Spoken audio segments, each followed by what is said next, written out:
ನಾವು ಇವತ್ತಿಗೂ ಇತ್ತೀಚಿನ ವರ್ಷಗಳವರೆಗೆ ಅಕ್ಬರ್ ಡ್ಯಾಶ್ ಅಂದರೆ ಗ್ರೇಟ್ ಅಂತ ಬರಿಬೇಕಾಗಿತ್ತು.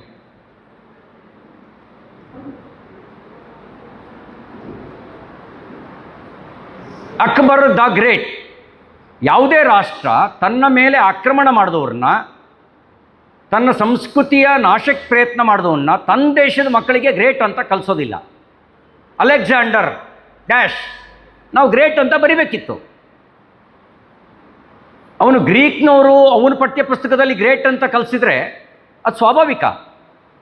ಆದರೆ ಭಾರತದವರು ತನ್ನ ಮೇಲೆ ಆಕ್ರಮಣ ಮಾಡಿದವ್ರನ್ನ ತನ್ನ ಮಕ್ಕಳಿಗೆ ಗ್ರೇಟ್ ಅಂತ ಯಾವ ಮಕ್ಕಳಿಗೂ ಹೇಳ್ಕೊಡಲ್ಲ.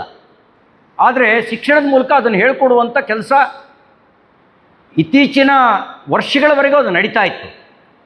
ಹೀಗೆ ಶಿಕ್ಷಣದ ಮೂಲಕ ಒಂದು ರೀತಿಯ ನಮ್ಮ ಸಮಾಜ ವ್ಯವಸ್ಥೆಯ ಮೇಲೆ ಕೆಟ್ಟ ಪರಿಣಾಮ ಬೀರೋ ರೀತಿಯಲ್ಲಿ, ನಮ್ಮ ಮಾನಸಿಕತೆಯ ಮೇಲೆ ಕೆಟ್ಟ ಪರಿಣಾಮ ಬೀರುವಂಥ ರೀತಿಯಲ್ಲಿ ಈಗ ನೋಡಿ, ನೀವು ಹಾಗೆ ಗಮನಿಸಿ, ಭಾರತದಲ್ಲಿ ಸತಿ ಪದ್ಧತಿ ಇರಲಿಲ್ವಾ? ಇತ್ತು. ಸಾರ್ವತ್ರಿಕವಾಗಿತ್ತ? ಸಾರ್ವತ್ರಿಕವಾಗಿ ಯಾವತ್ತೂ ಇರಲಿಲ್ಲ. ಆದರೆ ನೆರೆಟಿವ್ ಹೇಗೆ ಸೆಟ್ ಮಾಡಿದ್ರು ಅಂದರೆ, ಭಾರತದಲ್ಲಿ ಸತಿ ಪದ್ಧತಿ ಅನ್ನೋ ಸಾರ್ವತ್ರಿಕವಾಗಿತ್ತು, ಯಾರು ವಿಧವೆ ಆದರೂ ಕೂಡ ಅವರು ಸತಿ ಹೋಗಬೇಕಾಗಿತ್ತು ಅನ್ನುವ ರೀತಿಯಲ್ಲಿ ಜಾಗತಿಕವಾಗಿ ಮತ್ತು ಆಂತರಿಕವಾಗಿ ಒಂದು ನೆರೆಟಿವನ್ನು ಸೆಟ್ ಮಾಡೋದ್ರೊಳಗೆ ಸಕ್ಸಸ್ ಆದರು.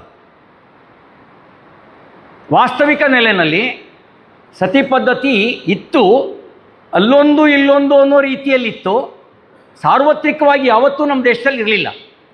ಸಾರ್ವತ್ರಿಕವಾಗಿ ಇದ್ದಿದ್ದಾಗಿದ್ದರೆ ಅಹಲ್ಯಾಬಾಯಿ ಹೋಳ್ಕರ್ ರಾಣಿ ಇರ್ಲಿಕ್ಕೆ ಸಾಧ್ಯ ಇರ್ತಿತ್ತು? ತನ್ನ ಗಂಡ ತೀರ್ಕೊಂಡ ಮೇಲುವೆ ಸಾರ್ವತ್ರಿಕವಾಗಿ ಇರೋದು ಸಾಧ್ಯ ಆಗಿದ್ದರೆ ಕುಂತಿಯೂ ಸಹಗಮನ ಹೊಂದಬೇಕಿತ್ತಲ್ವಾ? ಆದರೆ ಅದೆಷ್ಟು ಜನ ರಾಣಿಯರು ತನ್ನ ಪತಿಯ ನಿಧನ ನಂತರ ರಾಜ್ಯದ ಆಡಳಿತವನ್ನು ನಡೆಸಿದ್ದಾರೆ ಅಂತ ಆದಮೇಲೆ ಸತಿ ಸಹಗಮನ ಅನ್ನೋದು ಸಾರ್ವತ್ರಿಕ ಅನ್ನೋ ರೀತಿಯ ಒಂದು ನೆರೇಟಿವನ್ನು ಹೇಗೆ ಸೆಟ್ ಮಾಡಿದರು ಅಂತ ನೀವು ಆಲೋಚನೆ ಮಾಡಿ. ಈ ರೀತಿ ಶಿಕ್ಷಣದ ಮೂಲಕ ವಶಕ್ಕೆ ತೆಗೆದುಕೊಳ್ಳುವಂಥ, ಮನುಷ್ಯನ ಮೇಲೆ ಪ್ರಭಾವ ಬೀರುವ ಶಿಕ್ಷಣ ವ್ಯವಸ್ಥೆ ಮೂಲಕ ತನ್ನನ್ನು ವಶಕ್ಕೆ ತಗೊಳ್ಳುವಂಥ ಪ್ರಯತ್ನ. ಇನ್ನೊಂದು ಮನೋರಂಜನಾ ಕ್ಷೇತ್ರ, ಅದು ಸಿನಿಮಾ ಇರ್ಬೋದು, ಧಾರಾವಾಹಿ ಇರ್ಬೋದು. ಆ ಧಾರಾವಾಹಿ ಮತ್ತು ಸಿನಿಮಾಗಳನ್ನು ಬಳಸಿಕೊಂಡು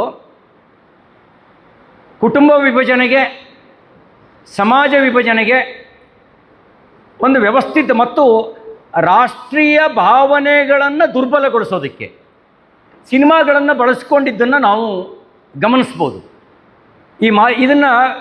ಇದು ಯಾವುದೂ ಆಕಸ್ಮಿಕವಾಗಿ ಆಗಿರೋದಲ್ಲ. ಇವೆಲ್ಲವೂ ಕೂಡ ಕಲ್ಚರಲ್ ಮಾರ್ಕ್ಸಿಸಮ್ಮಿನ ಒಂದು ವಿಸ್ತೃತ ಭಾಗವಾಗಿಯೇ ಮನುಷ್ಯನ ಮೇಲೆ ಪ್ರಭಾವ ಬೀರುವ ಸಂಸ್ಥೆಗಳನ್ನು ಕೈಗೆ ತಗೊಳ್ಬೇಕು ಅಂತ ಮಾಡಿದಂಥ ಒಂದು ಪ್ರಯತ್ನ.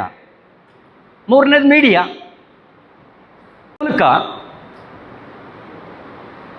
ನೆರೆಟಿವನ್ನು ಸೃಷ್ಟಿ ಮಾಡೋದು. ಈ ತಮಿಳ್ನಾಡಿನಲ್ಲಿ ನಾನು ಪ್ರಭಾರಿಯಾಗಿದ್ದೆ. ನೀವೇನೇ ಸ್ಟೇಟ್ಮೆಂಟ್ ಕೊಡಿ, ಆದರೆ ನ್ಯೂಸನ್ನು ಅವ್ರ ವ್ಯೂಸಲ್ಲಿ ಬದಲಾಯಿಸ್ಬಿಡೋರು.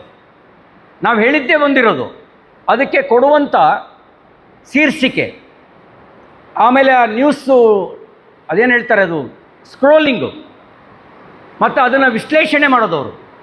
ಆ ವಿಶ್ಲೇಷಣೆ ಮಾಡೋದ್ರೊಳಗೆ ಅವರ ಮೂಗಿನ ನೀರಕ್ಕೆ ವಿಶ್ಲೇಷಣೆ ಮಾಡಿ ನಾವು ಹೇಳಿದ್ದನ್ನು ಮರೆಮಾಚಿ ಬೇರೆ ರೀತಿಯ ಅರ್ಥ ಬರೋ ರೀತಿಯಲ್ಲಿ ಆ ಒಂದು ವ್ಯವಸ್ಥಿತ ರೂಪದಲ್ಲಿ ಆ ಒಂದು ಪ್ರಯತ್ನನ ಮಾಡಿರೋರು. ಇಂಥ ಸಂದರ್ಭದಲ್ಲಿ ನಾವು ಈ ಫಾಲ್ಸ್ ನೆರೇಟಿವ್ ವಿರುದ್ಧ ಭಾರತ ಹೋರಾಡಬೇಕಾಗಿದೆ. ಮನುಷ್ಯನ ಮೇಲೆ ಪ್ರಭಾವ ಬೀರುವಂಥ ಈ ಎಲ್ಲ ಸಂಗತಿಗಳನ್ನು ವಶಕ್ಕೆ ತೆಗೆದುಕೊಂಡಿರುವಂಥ ಅರ್ಬನ್ ನಕ್ಸಲ್ಸ್ನ ಮಾನಸಿಕತೆಯ ವಿರುದ್ಧ ನಾವು ಹೋರಾಟವನ್ನು ಮಾಡಬೇಕಾಗಿದೆ. ಇನ್ನು ಭಾರತ ವಿಶ್ವದ 4ನೇ ಆರ್ಥಿಕ ಶಕ್ತಿಯಾಗಿದೆ. ನಮಗೆಲ್ರಿಗೂ ಒಂದು ಖುಷಿಯ ಸಂಗತಿ, ಹೆಮ್ಮೆಯ ಸಂಗತಿ. ಆದರೆ ಚಾಲೆಂಜಿಂಗ್ ಇದೆ. ತಲಾ ಆದಾಯದಲ್ಲಿ ನಾವು 149ನೇ ಸ್ಥಾನದಲ್ಲಿದ್ದೀವಿ. ತಲಾ ಆದಾಯದಲ್ಲಿ ಮೊನಾಕೋ ಅನ್ನುವಂಥ ಒಂದು ಯುರೋಪ್ನ ಒಂದು ರಾಷ್ಟ್ರ ನಂಬರ್ 1 ಪ್ಲೇಸಲ್ಲಿದೆ. ಲಕ್ಸೆಂಬರ್ಗು ನಂಬರ್ 2ನಲ್ಲಿದೆ.